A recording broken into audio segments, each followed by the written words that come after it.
Hello, everybody. Welcome to the Wrestle Rumble podcast. I'm your host, Movie Master Mike, and it is episode 3, the post Superstar Shakeup results episode. So we're going to get right back into this. Oh man, what a Superstar Shakeup. Now, this is my first Superstar Shakeup. I watched wrestling, obviously, when I was a little kid, like Hogan and Macho Man and Yokozuna, I think, was there. And because I kind of remember the Lex Luger came in a helicopter to do the body slam on Lex Luger. Like, I remember that happening. I didn't really watch it for a while after that, and then I got back into it around SummerSlam 97 when Undertaker lost the belt to Bret Hart due to Shawn Michaels shenanigans, and then their first match at Ground Zero in Hell in a Cell. And I was a fan for a few years, till about the year 2000. A lot of it I don't remember after like 98, but then I didn't watch it from like pretty much the year 2000 until 2018. And I came in about Money in the Bank last year, 2018, and so this is my first Superstar Shakeup, so I didn't really know what to expect. I didn't know if it was just going to be like randomly people would show up and it'd just be like a regular episode with just people on different brands, or if it'd be like a whole like draft, like we're taking this, and like it wouldn't have a lot of wrestling on it. And it ended up being the former, where it was just the shows as they normally would be, just with instead of this star, it's that star. And which is weird because like some of them that were on Raw on Monday were on SmackDown on Tuesday. Like, so you saw Bayley on both instead of not having her on Raw and only on SmackDown. But either way, I'm going to run through some of the things on the WWE.com network. It says the following superstars moved to SmackDown Live in the Superstar Shakeup. So these are former Raw stars that are now on SmackDown. There's Roman Reigns, which when he came out, it was pretty awesome. I mean, I think I've stated I was never the biggest Roman Reigns fan of last year. I'm not sure if anybody was. And then when he had the leukemia thing, like it was, it's very sad. You don't want to see that happen to anybody.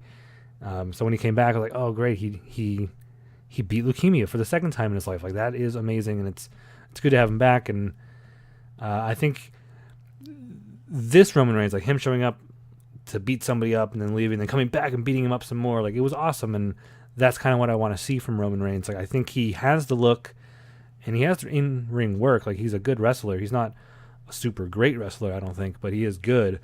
And he's good enough to where if booked properly and like treated properly, he could be awesome. And he was awesome last night on SmackDown. So that was great. The new Intercontinental Champion after WrestleMania, Finn Balor. And I like Finn Balor. I think he's got the best entrance music in the business, hands down. Like it's just a song, like an instrumental like metal song that I could listen to all day. It is awesome. I love it. He's good in the ring. I think a lot of wrestlers suffer from doing like the same moves every single match. And that's not just Finn Balor, it's pretty much everybody. Like they have like 5 or 6 moves that they do every single time, and it starts to get old, I think. And Finn Balor, I think when he's the Demon, it's really cool, although it wasn't cool leading into WrestleMania this year. And I know I didn't do like a WrestleMania recap, but he did win as the Demon. And when he showed up on like the Raw before WrestleMania, it was like, oh my god, this is so stupid. Where he's like, blah, blah. Like it was really bad. But I do like Finn Balor, and I don't mind him being on SmackDown. But I do mind the IC belt being on SmackDown. For me, I think the IC belt, maybe just because when I got back into wrestling last year, the IC belt was on Raw. So I just think the IC belt should be on Raw, and the United States belt should be on SmackDown. That's in my mind the way it should be.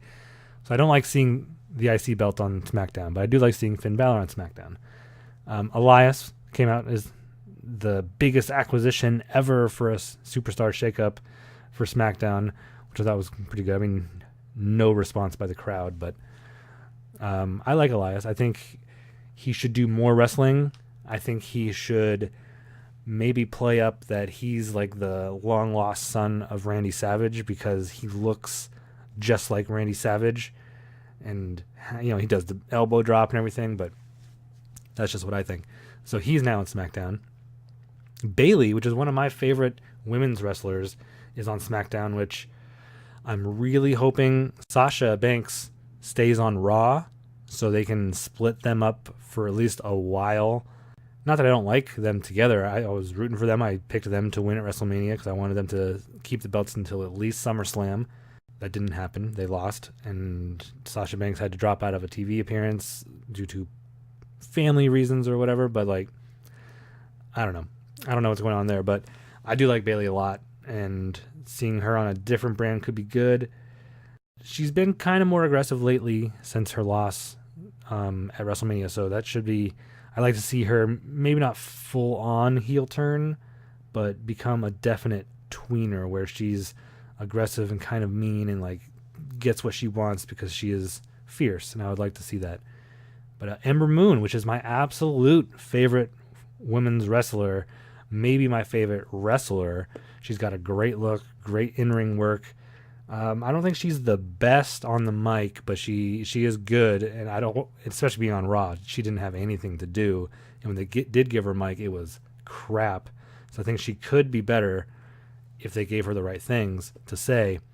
So seeing her and Bayley still on the same brand, which is good because they're probably my two favorite, at least women's wrestlers, and Ember Moon's probably my favorite. She just looks amazing, like her whole, like her eyes, the color of her hair. Even when she's in NXT, when her hair was like gray instead of like orange and red, it still looked cool. But I think her look now, like, it's just awesome. So she's now on SmackDown. Kairi Sane, who was never really on Raw, I guess officially, but I guess like every other brand is technically Raw. So I know 205 Live is technically Raw. So I guess NXT is technically Raw too. So like, just from being in NXT, she was automatically on Raw technically, and now she's on SmackDown, so she was moved. Or maybe it's just, this is a list moved to SmackDown, so maybe she's moved from NXT to SmackDown. But Kairi Sane, I mean, she's awesome. I mean, the Pirate Princess, her elbow is amazing. She is just phenomenal, and she's a lot of fun. So, and we know that tonight she's going to lose and never get a shot at the NXT title again because she's now on SmackDown. And then we have Lars Sullivan, which was never on Raw, but I guess, like I just figured out, it's moved to SmackDown from anywhere else. So he was NXT. He was supposed to come up before Royal Rumble, but had like a panic attack and stuff. But so Lars Sullivan is officially on SmackDown. And we got Buddy Murphy coming up from 205 Live, which is good. I thought he would actually go to Raw because his girlfriend is seemingly on Raw, Alexa Bliss. I'm not sure if they're married. I don't think they're married. I think they're just dating. But Buddy Murphy's awesome. I love him down in 205 Live. You know, the whole gimmick is like he's just barely 204 pounds. He eats like one donut or something in that, and he'll be 206, and he couldn't compete on 205 Live. But he's awesome. He's really good in the ring. He's got a cool finisher. Just everything about it is really awesome. The thing I don't like is his shorts, like his trunks. The way they're like shredded at the bottom, I just think it looks kind of weird. That's the only thing I don't like about Buddy Murphy. And if we have Liv Morgan, who wasn't really officially on the show, I think she made her like official announcement on Demandy's Donuts, which is Mandy Rose and Sonya Deville's eating donuts show on YouTube. And so she showed up and is officially on SmackDown now without her other two Riot Squad members. So that's interesting, which is, I'm glad, because I liked Liv Morgan. She's got a great look. I think a lot of her moves are really cool. She's got kind of an annoying voice, but it could be, again, on Raw, like she never said anything when she did. It was stupid. So I think most of these superstars, if given the proper material, could be amazing on the mic, and most of them are already really good in the ring. So you got Chad Gable, who was tagging. He was a tag champion with Bobby Roode, so now he's solo, which is good. I mean, I like Chad Gable. I thought the match he had with Kurt Angle, leading into Kurt Angle's final match at WrestleMania, was a good match. So that was good. Apollo Crews, and I like Apollo Crews. I think he was starting to actually be good on Raw. What little they did give him, like every once in a while they'd show him or whatever, but I like Apollo Crews. I think he's a phenomenal athlete. I think it was a match against Baron Corbin, was like gonna give him like a choke slam or something like that, and he like does like a flip out of the choke slam. Like, it was amazing. Like, Apollo Crews is a phenomenal athlete, and I thought he was getting better on the mic, And again, on Raw, they give you crap to say. So if you can say crap in a good way, you can say good things in an awesome way, I think. So it's good to see him get a fresh start on SmackDown. And Mickie James, which I don't think I'm not sure if a lot of these people were actually on the show last night, but Mickie James is officially on SmackDown, and she hasn't been seen in a while. Like I know she made like an appearance at WrestleMania in the Battle Royal, which doesn't matter. But I think she was making like a record because she also does like country music. Probably very, very part-time. And then we have Otis and Tucker, which were officially on both brands for the last couple of months. They're both there, so I mean that's good. It's good. It's one of the only good tag teams on SmackDown. SmackDown's tag team division got pretty gutted. We have the following superstars made the jump to Raw from another brand. First you have AJ Styles, which he is the phenomenal one, in-ring worker. Not the greatest on the mic, but good enough. And it's good, I think after him losing the belt, he didn't really have anything to do. So him being pretty much like the big face on Raw now. Like you have the champion, Seth Rollins, but how long is he going to be champion with AJ Styles there? Then you have The Miz, which the angle they're going with him and Shane McMahon was awesome on Raw, where his music hit and he came out of the crowd and was beating up on him, got beat up a little bit, then took a chair and was beating up, and I think his own chair shot like ricocheted and like hit himself in the head and he was bleeding. And I like The Miz. I think he's a very safe worker. He's very fun. He's great on the mic and he's good in the ring. Next is Ricochet and Aleister Black, which again they were kind of jumping from brand to brand. They're both officially on Raw, which is good. I hope they just get rid of the tag team. Like they don't. I picked them to win the SmackDown tag team belts at WrestleMania, and obviously I was wrong. And hopefully that means they can stop tagging. Like they don't need to be a tag team. Aleister Black is so much better alone. Ricochet is so much better alone. And I like Ricochet's like alternate gear. Like usually comes out with like a sleeveless like denim jacket with a hood, and that's what he flicks open during. Now it's like a lightning bolt or something that happens when he does it, but sometimes he has this gear. It's like a cape or something like that with a hood. Like I think that looks awesome. I'm not sure if it fits his character or anything, but it looks awesome. Like he wore it like twice, I think, since being on all three brands for the last couple of months. But I think it looks really good. I hope he continues with that instead of just the denim jacket. Then you have Eric and Ivar, the Viking Experience. And oh man, this sucks. I mean, I'm glad they're on the main roster. So they're seen by more people than just NXT watchers, which they're great in NXT. They are not Eric and Ivar, the Viking Experience on NXT. It's just such a stupid name. And I didn't get a chance to watch Raw. I had to watch like the highlights the next day. And I was looking at YouTube, and some of their titles are too long. You can't read the entire title of the video. And it said the Viking Exp. And I was like, oh my god, if it's Express, I'm gonna stop watching wrestling because that is so stupid. You had the Midnight Express, the Rock and Roll Express. I was like, now the Viking Express. So luckily, it was Viking Experience, which is only slightly better than the Viking Express. But it was Hanson and Rowe on. They're great in NXT. They are not Eric and Ivar, the Viking Experience on NXT. It's just such a stupid name. And I didn't get a chance to watch Raw. I had to watch like the highlights the next day.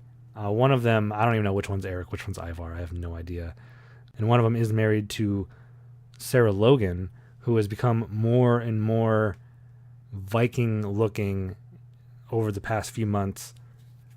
And now that it seems like the Riot Squad is split up, now that Liv Morgan is on SmackDown, I'm hoping Sarah Logan kind of joins the Viking Experience. Oh, it's such a stupid name. The War Raiders. War Raiders was an awesome name. And before they joined WWE, they were the War Machine, which was an awesome name. But I think War Raiders is actually kind of better, especially for like a Viking themed team. Regardless of what their new stupid name is and their new stupid first names are, I hope Sarah Logan joins them. I think that'd be cool, like faction of Vikings. Like all three of them have like the Viking look and everything, and That'd be nice. But so it's cool seeing them on the main roster, but they're still NXT Tag Title champions. So I don't know how that's gonna work. I guess we'll have to wait and see what happens tonight and in the next few weeks, because I know they do their tapings on NXT like chunks at a time. It's not live, so we'll see what happens. Then we have Andrade, formerly Andrade Cien Almas. It's good. I like seeing him on a different brand. He didn't do a ton on SmackDown. Every time he was there, it was amazing. Every match he had was like really good. So it's good. I mean, and Zelina Vega is with him. She's his manager, and she's married to Aleister Black. So it's great that they're on the same brand. And then Rey Mysterio jumped to Raw from SmackDown. And we never truly got the Rey Mysterio Andrade like proper feud. Like they had some matches, which one thing I hate about the WWE is they'll have a match, people will like it, so they'll just have that same match for like a month straight. Every week it's just, Andrade against Rey Mysterio. The next week, Andrade against Rey Mysterio. The next week, Andrade against Rey Mysterio. It's like, come on, like, build a feud and, but have different matches. Have them in a tag match against each other or on the same team. So they'll, they hate each other, but they have to work together, or put them in just different stipulation matches throughout the month leading into the pay-per-view match. Like, don't just have it the same match. And I feel like they did have the same match over and over again, but then it led to nowhere. Like, it just was dropped. But WWE is very good at just dropping things, so it's not a big deal that they did. Our next is Jimmy and Jay Uso. The Usos are on Raw. Good. I mean, they dropped the belts at last week's SmackDown to the Hardy Boys, so it was pretty much a given that they were going to jump ship, that they dropped the belts. And Naomi came with them, and she debuted with Bayley. But yeah, Naomi, I'm not a huge Naomi fan. She's got a pretty good look, and some of her moves are cool, but I don't know, she just doesn't do it for me, I guess. And then EC3, which was one of those 6 call-ups from NXT that were kind of on both brands when they were shown at all. And so EC3 is officially on Raw, which is fine. And I like EC3. I think he's got a good look. He's great on the mic. Good wrestler. And then we have Lacey Evans, one of the other 6 call-ups from around Christmas. And I like Lacey Evans. I think she's good on the mic. She's got a great look. I think she's good in the ring. Not great in the ring. She probably should have stayed in NXT for a little bit longer, but former actual military. I just think she's really good. I'm not sure if her versus Becky should be the first Raw Women's Championship feud for Becky, but the 2 things they did last week where, she came down, they had a little scuffle, Lacey got taken out on Raw, but then she came down and smacked her in the face, smacked Becky in the face, that is, or punched her in the face on SmackDown. Like, that was awesome. So, I mean, it could be good. And I do like Lacey Evans. So, Eric Young from Sanity, all alone on Raw. He'll probably never be seen on Raw. And then Cedric Alexander from 205 Live. I like Cedric Alexander. He's got a great look, great in the ring. I think 205 Live has been grossly overlooked. There's a lot of really good wrestlers on there, do all the flip-de-doos and stuff, and it's just a ton of fun to watch. I can see a whole show of it not being fun, and then it's just like, it's too much. Cedric is one of the better ones from 205 Live, so seeing him on the main roster is pretty cool. That's what WWE.com has listed as the superstars that made a move from one brand to another. But I think the biggest moves were probably AJ to Raw and Roman Reigns to SmackDown. And on the women's side, Bayley is probably the biggest name to move over to SmackDown, even though she hasn't really done anything in a long time. Every once in a while, she'll still get her hey Bayley chants. So, she is popular, so she's probably the biggest woman to move from one to the other. And I guess on the Raw side, probably Naomi. I mean, she's really the only woman to make the jump. Like I said, like Lacey Evans isn't super popular, hasn't been around a long time, especially on the main 2 brands. And she's been on both since coming up anyway, so she just stayed on one brand. She didn't jump to another brand. And then Zelina Vega, I mean, she's mostly a manager. Like, she'll do like the battle royals and stuff like that, but mostly she's just a manager that might help out. So yeah, really it's Naomi's the biggest name in the women's side to jump to Raw. And another one that's not even mentioned is Samoa Joe was supposed to go to Raw and be and continue that feud that they kind of started on SmackDown last week with Braun Strowman, but he like got the flu, so he couldn't make it.